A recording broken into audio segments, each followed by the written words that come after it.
Bonjour à tous, le troisième jour de la formation Social Lab module graphiste. Nous allons travailler aujourd'hui sur le logiciel InDesign, le troisième de la série des logiciels de traitement graphique, puis celui-ci de traitement de la mise en page pour la finalité des documents via la publication. Qu'elle soit cette publication destinée, orientée vers le web ou bien vers le print, vers l'édition. Et maintenant, nous allons commencer tout simplement par créer un nouveau document où nous pouvons, dans cette fenêtre de bienvenue dans le logiciel, ouvrir un document déjà existant, un document récent. Ils sont nommés puis visibles lorsqu'ils sont plus graphiques pour pouvoir les ouvrir rapidement. Ou bien nous pouvons ouvrir un document qui n'est pas présent dans cette fenêtre, ou bien créer un nouveau document, ce que nous allons faire. Bien. Donc nous pouvons personnaliser l'ouverture du document que nous souhaitons par des formes déjà pré-enregistrées. Vous les avez indiquées dessous. Format A4, version portrait. Format A4 par défaut. Format A5 et format A4 personnalisé, format paysage.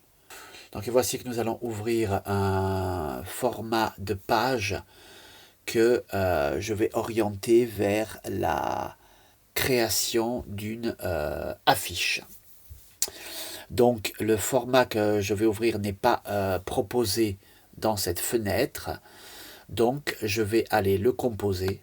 Je vais préparer une affiche de type standard pour afficher dans la rue, pour afficher dans les petits emplacements prévus à cet effet chez les commerçants, à savoir le standard est de largeur 400 par hauteur 600.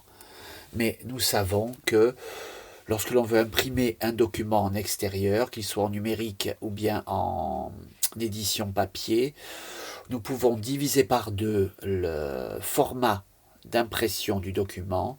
L'imprimeur ou bien le graphiste qui va envoyer l'impression sur le numérique, sur l'impression numérique, va pouvoir multiplier par deux le format sans avoir de perte apparente. Donc comme il est plus appréciable de travailler en petit pour avoir moins de lourdeur à gérer au niveau du document, au niveau du traitement de l'information, nous allons le diviser par deux.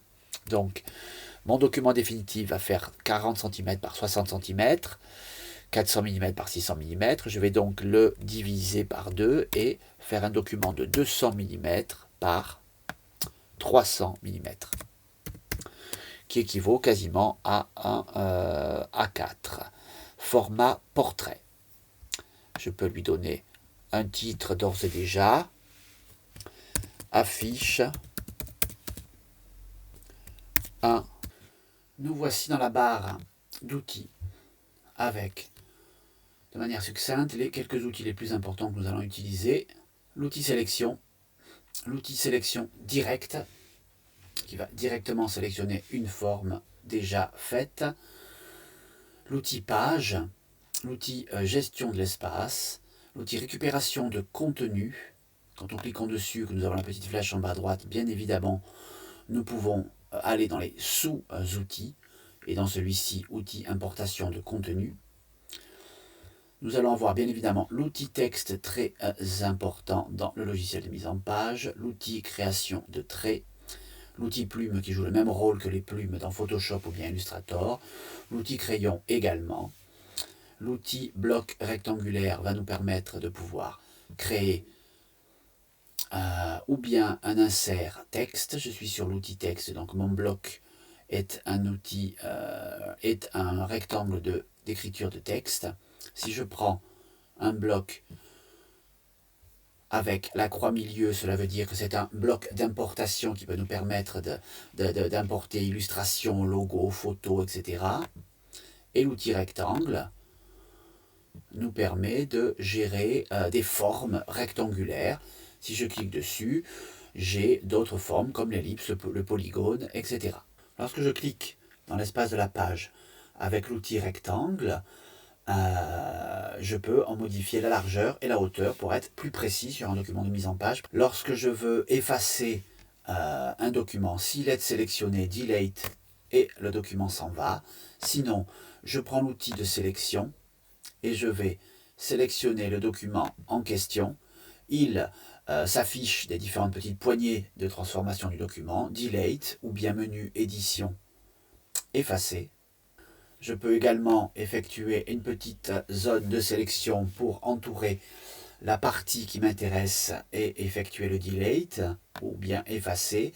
Je peux également ne sélectionner qu'une toute petite partie et il va me sélectionner le bloc dans son entier, un delete et je l'efface. Nous avons un outil ciseau, un outil de transformation manuelle, un outil de nuance et de dégradé, un outil de contour progressif dégradé, une pipette qu'il appelle thème de couleur, qui nous permet de sélectionner une couleur dans le sélecteur pour pouvoir intervenir dessus, la garder en mémoire et la réutiliser dans le document. L'outil main pour se déplacer dans le document, l'outil loupe zoom qui nous permet de nous rapprocher ou bien de nous éloigner comme dans les autres logiciels. Et nous avons le même type de barre d'outils que dans Illustrator et Photoshop avec la gestion des sélecteurs, fond et contour par défaut, en pouvant jongler sur le premier plan et l'arrière-plan, sachant que dans InDesign, nous gérons le premier plan et le contour. Alors que dans Photoshop, nous sommes dans le premier plan et l'arrière-plan. Les contours vont se gérer par ailleurs. Voici pour ce qui est des outils dans la barre d'outils. Maintenant, dans les menus, nous avons le menu InDesign pour savoir à propos d'InDesign de quelle version il s'agit. Nous pouvons aller dans les préférences du logiciel, les préférences générales et autres, très important pour définir les spécificités de l'utilisation du logiciel. Dans le menu fichier, nous allons créer des documents, donc nouveau document. Dans le menu fichier, nouveau document, ouvrir un document, ouvrir une composition récente plus directement sans devoir aller la chercher dans les dossiers et les fenêtres successives, donc gain de temps, fermer, enregistrer ou enregistrer sous le document, importer les images ou le texte dans les blocs spécifiques que nous venons de voir dans la barre d'outils, exporter à la fin bien évidemment pour l'impression numérique ou bien le print édition papier, gérer le format document, très important aussi, et bien évidemment imprimer. Dans le menu édition, fonction importante, l'annulation de la dernière opération, CTRL ou bien commande Z.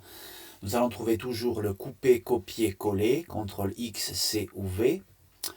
Nous allons pouvoir coller sans mise en forme ou bien coller sur place. Nous allons pouvoir tout sélectionner et gérer quelques attributs. Dans le menu page, nous allons pouvoir ajouter, insérer, déplacer ou bien supprimer des pages, travailler avec les repères de règles, se balader dans les pages de manière rapide, précédente, suivante, première page, dernière page, etc. Dans le menu texte, aller chercher les polices de caractère que nous cherchons, dont nous avons besoin pour composer le document. La police a une taille, le corps de la police se gère dans la taille. Nous allons avoir les petits panneaux caractères et paragraphes déjà cochés, donc déjà ouverts dans le logiciel. Et puis, nous allons pouvoir gérer les styles de caractères et de paragraphes également.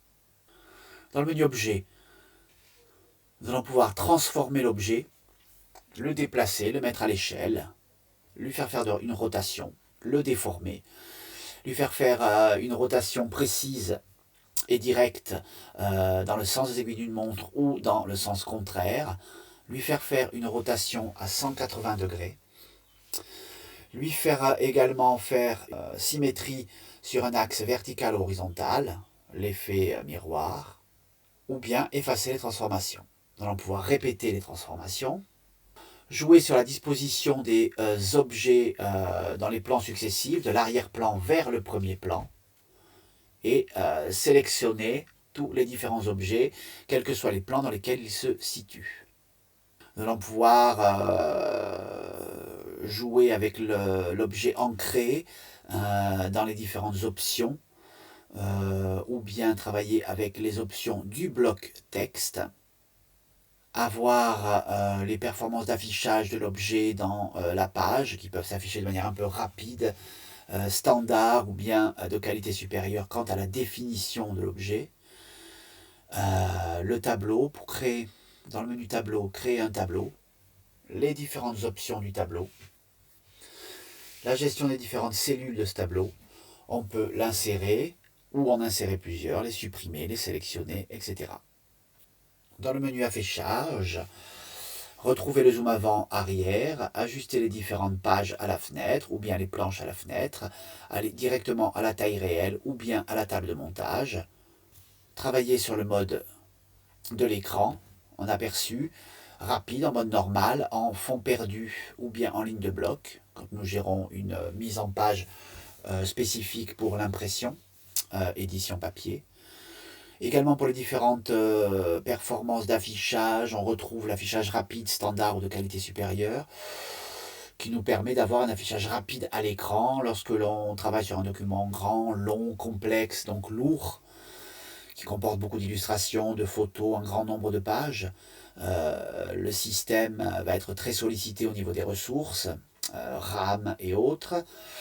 Du coup, il sera préférable de travailler en affichage rapide ou bien standard et de se mettre en affichage de qualité supérieure que lorsque on a besoin de visualiser de manière très précise le document qui approche de son caractère définitif. Nous pourrons faire apparaître ou disparaître les règles. Et très important, jouer avec les contours du bloc ou bien les afficher, etc. Jouer avec les grilles et les repères, masquer les repères ou les faire apparaître, afficher les grilles de ligne de base, les grilles du document. Nous pourrons magnétiser la grille ou non, ce qui est quand même assez efficace et fonctionnel pour la composition des documents. Dans le menu fenêtre, nous allons pouvoir jouer avec la disposition des fenêtres, de la fenêtre, l'espace de travail. Nous allons faire le choix de la manière dont le logiciel nous propose différents espaces de travail. Par défaut, nous sommes sur l'espace de travail les indispensables, c'est-à-dire qu'il nous met en place à peu près les éléments dont tout le monde a besoin et qui sont nécessaires pour travailler. Les panneaux caractères, paragraphes, la barre d'outils, le panneau page, etc., etc. Nous pourrons faire apparaître donc les différents petits panneaux, effets, couleurs, calques, propriétés, contours, contrôle, etc., etc. Voici pour les menus d'InDesign. Et comme dans Photoshop ou bien Illustrator, nous allons avoir à droite tous les panneaux qui nous permettent de mener les actions spécifiques sur le logiciel avec les panneaux habituels. Nous créons en bas à droite les nouvelles pages et nous allons chercher en haut à droite tout ce qui peut être nouveau, les déplacements, les duplications, etc., les attributs de page. Et nous avons ensuite tous les différents petits panneaux qui nous permettent de travailler en précision dans le texte, les images, la composition générale du document. Et voici pour les outils et menus de InDesign. Nous le verrons un peu plus en détail dans la réalisation du document.